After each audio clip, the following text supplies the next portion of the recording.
गिरीश महाजन भाजपचा उत्तर महाराष्ट्रातला बडा चेहरा, देवेंद्र फडणवीसांच्या टीममधलं एक मोठं नाव. पण याच गिरीश महाजनांचा भाजप कार्यकर्त्यांवर विश्वास नाही का? त्यांना नाशकातल्या आमदारांच्या कर्तृत्वावर भरोसा नाही का? आपण स्वतःच्या जीवावर महापालिका निवडणुका जिंकू शकतो असा कॉन्फिडन्स त्यांना नाहीये का? हे प्रश्न आम्ही नव्हे तर भाजपचे तळागाळातले कार्यकर्ते विचारतायत. आणि या प्रश्नांच्या सरबत्तीसाठी कारणीभूत ठरलाय नाशकात पार पडलेला पक्षप्रवेश सोहळा. या पक्षप्रवेशावरून कोणतं राजकीय रामायण घडलं? पाहूया राजकीय शोलेचा हा स्पेशल रिपोर्ट.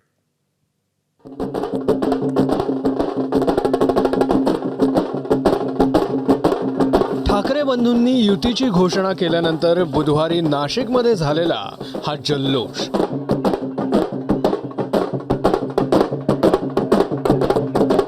हा जल्लोष करेपर्यंत दिनकर पाटील मनसेमध्ये होते आणि विनायक पांडे ठाकरेंच्या शिवसेनेत. दोघांनी एकमेकांना पेढे भरवले. मात्र हे पेढे पूर्णपणे जिरण्याआधीच दोघंही भाजपवासी झाले.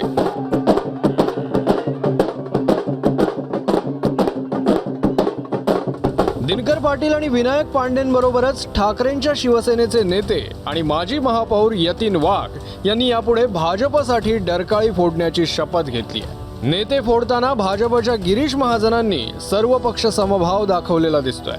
त्यांनी काँग्रेसचे शाहू खैरे आणि शरद पवारांच्या राष्ट्रवादीचे नितीन भोसले यांना देखील गळाला लावलाय. फडणवीसांच्या टीममधले संकटमोचक अशी गिरीश महाजन यांची ओळख आहे. मात्र या पक्षप्रवेशामुळे नाशिकमधल्या निष्ठावान आणि जुन्या भाजप नेत्यांना आणि त्यांच्या कार्यकर्त्यांना आपल्यावर संकट ओढवल्याची जाणीव झाली आहे. म्हणूनच पक्षप्रवेशासाठी निघालेल्या गिरीश महाजनांना नाशिकमधल्या भाजप कार्यकर्त्यांनी घेराव घातला.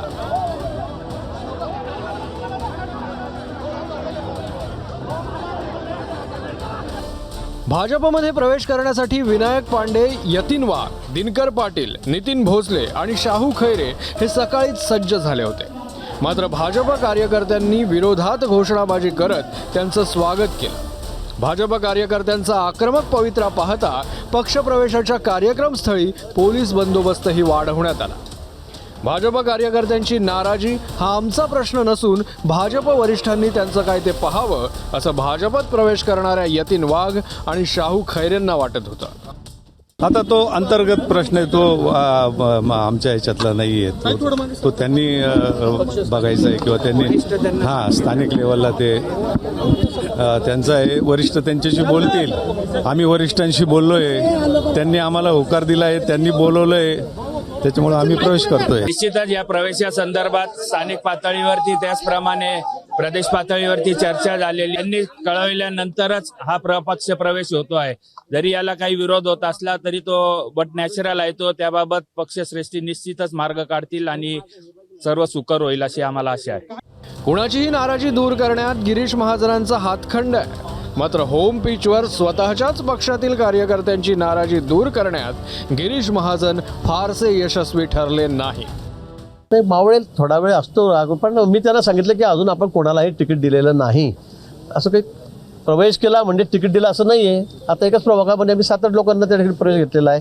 मग काय सगळ्यांना कोणाला तिकीट वाटले का 8 लोकांना? मी त्यांना समजून सांगितलं की हा विषय आपल्याला मुख्यमंत्री महोदयांकडे, प्रदेशाध्यक्ष त्यांच्याकडे बोलता येईल. अजून सर्वांना विश्वासात घेऊनच तिकीट वाटप होणार आहे आणि म्हणून त्यांचा थोडासा गैरसमज होता की तुम्ही तिकीटच वाटप करता आहात. मला वाटतं वस्तुस्थिती तशी नाही आहे. वरतून बावनकुळे साहेबही त्यांच्याशी बोललेले आहेत. आता आपल्याच कार्यकर्त्यांच्या विरोधाला न जुमानता गिरीश महाजनांनी पक्षप्रवेशाला सुरुवात केली. दिनकर पाटील, विनायक पांडे, शाहू खैरे, यतीन वाघ, नितीन भोसले या सगळ्यांच्या गळ्यात भाजपचं मफलर घालून गिरीश महाजनांनी त्यांना भाजपवासी केला. दुसऱ्या पक्षातून पळवून आणलेल्या या नेत्यांनी यापुढे कुठेही पळून जाऊ नये अशी आशा गिरीश महाजनांनी व्यक्त केली. तसंच आजवर या नेत्यांनी भाजपवर केलेल्या टीकेची आणि हल्ल्यांची महाजनांना आठवण झाली. या ठिकाणी आमचे जुने स्नेही, त्यांचं आमच्यावर काही दिवस फार प्रेम होतं. दिनकर अण्णा,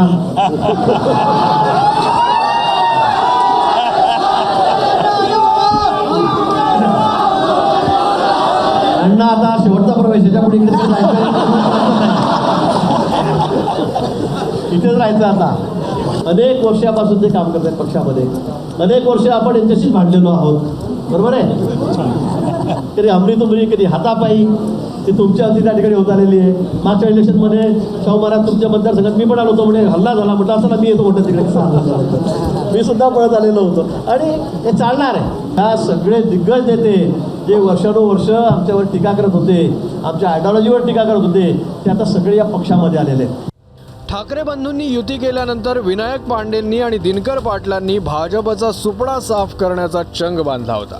मात्र त्याच भाजपमध्ये प्रवेश करून त्यांनी स्वतःलाच तोंडघशी पाडून घेतलंय. संपूर्ण महाराष्ट्राला खूप आनंद झालेला आहे. राजसाहेब आणि उद्धव साहेब एकत्र आले आहेत महाराष्ट्राला न्याय मिळण्यासाठी, लोकशाही जिवंत राहण्यासाठी. आज दिवाळी साजरी होते या महाराष्ट्रामध्ये. यापुढे असंच वातावरण राहणार. सर्व जाती धर्माची माणसं राजसाहेब आणि उद्धव साहेबांवर राहणार. सांगितलं ना विकास करायचा आहे म्हणून, तिकडे विकास नव्हता. आता तिथं आत्ताशी निवडणूक लागणार होती, पण आता विकासासाठी हा निर्णय घेतला. सुपडा साफ करू असं काल म्हणाले ना, आज भाजपमध्ये आपण आला. आता निर्णय झालाय. आपण काल सुपडा साफ मी काय बोललो काय राहिलो आता तो विषय घेऊ नका. आता भारतीय जनता पार्टीत फक्त विकासासाठी चाललोय. कोणावरही नाराज नाही, नव्हतो, यापुढे नाही.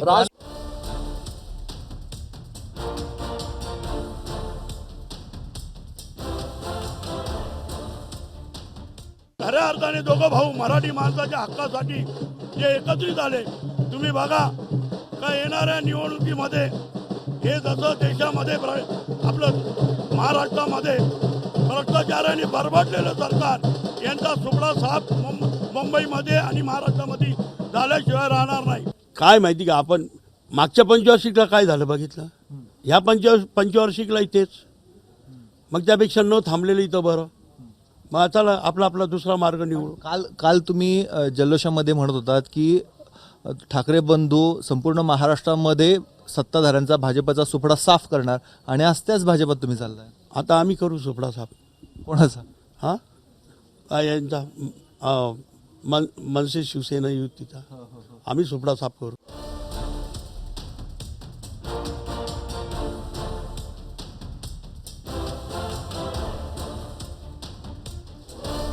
ठाकरे बंधूंना धक्का देत विनायक पांडे आणि दिनकर पाटलांनी भाजपात प्रवेश केल्यामुळे संजय राऊतांना एक प्रश्न पडलाय. तो म्हणजे निर्लज्ज नेमकं कोण? दिनकर पाटील लाडू वाटत होते, लाडू भरवत होते. ते आमचे जे गेले वीर ते गुलाल उधळत नाचत होते, आणि नाचता नाचता तिकडे गेले आणि त्यांनी घेतले. निर्लज्ज नक्की कोणाला म्हणायचं? यांना म्हणायचं की घेणाऱ्यांना म्हणायचं? नाशकातल्या नाराजी नाट्यावरून संजय राऊतांनी मुख्यमंत्र्यांपासून ते अंडरवर्ल्ड डॉन दाऊदला देखील आखाड्यात उतरवलं. ज्यांच्यावर तुम्ही कालपर्यंत आरोप करत होतात नाशिकमध्ये, भ्रष्टाचाराचे किंवा इतर काही आरोप, गुंडगिरीचे, अंडरवर्ल्डचे, हे सगळे तुमच्या पक्षातच कसे? बलात्कारी, खुनी कसे काय? तर गिरीश महाजनना एक नवीन गँग निर्माण करायची आहे, दाऊद सारखी. गिरीश महाजनांविरोधात कुणी घोषणा देत संताप व्यक्त करत होतं, कुणी घेराव घालून राग व्यक्त करत होतं. मात्र नाशिकच्या भाजप आमदार देवयानी फरांदेंचा संताप व्यक्त करताना कंठ दाटून आला होता. अश्रूंनी देखील डोळ्यांच्या कडा गाठल्या होत्या. प्रवेशाच्या चर्चा करताना 5-6 जण बसले. ते असं होता कामा नये असं मला असं वाटतं की वरिष्ठांनी ह्या सगळ्या विषयांची दखल घ्यायला पाहिजे. नेत्यांचा बळी जात असेल तर वेगळी गोष्ट आहे, पण कार्यकर्त्यांचा जर बळी जात असेल तर काही संकेत कार्यकर्त्यांमध्ये चांगले जात नाही. मला कोणी कोंडीत पकडत असेल, ज्यांना पकडायचं असेल त्यांनी मला जरूर पकडावं, मी त्याला कशालाही घाबरत नाही. परंतु ह्या सगळ्या विषयांच्या माध्यमातून मला असं वाटतंय की माझ्या भूमिकेच्या सोबत आमच्या जुन्या पक्षाच्या नेत्यांनी ह्या विषयामध्ये जर उभे राहिले असते तर पार्टीच्या कार्यकर्त्यांना आज वेगळा संदेश गेला असता. विरोधी पक्षाचे कॅप्टन गळाला लावून नाशिक महापालिकेत सेंचुरी मारण्याचा म्हणजेच 122 पैकी 100 जागा जिंकण्याचा निर्धार गिरीश महाजनांनी बोलून दाखवलाय. आपल्या टीममधील खेळाडूंच्या जोरावर सेंचुरी मारू शकतो असा विश्वास गिरीश महाजनांना वाटत नाहीये का? आणि वाटत नसेल तर नाशिक भाजपच्या कार्यकर्त्यांनी गिरीश महाजनांना कॅप्टन मानायचं का? या दोन्ही प्रश्नांची उत्तरं महाराष्ट्र भाजपच्या महाकॅप्टननं शोधायला हवी. मुकुल कुलकर्णी, एबीपी माझा, नाशिक. एबीपी माझा, उघडा डोळे बघा नीट.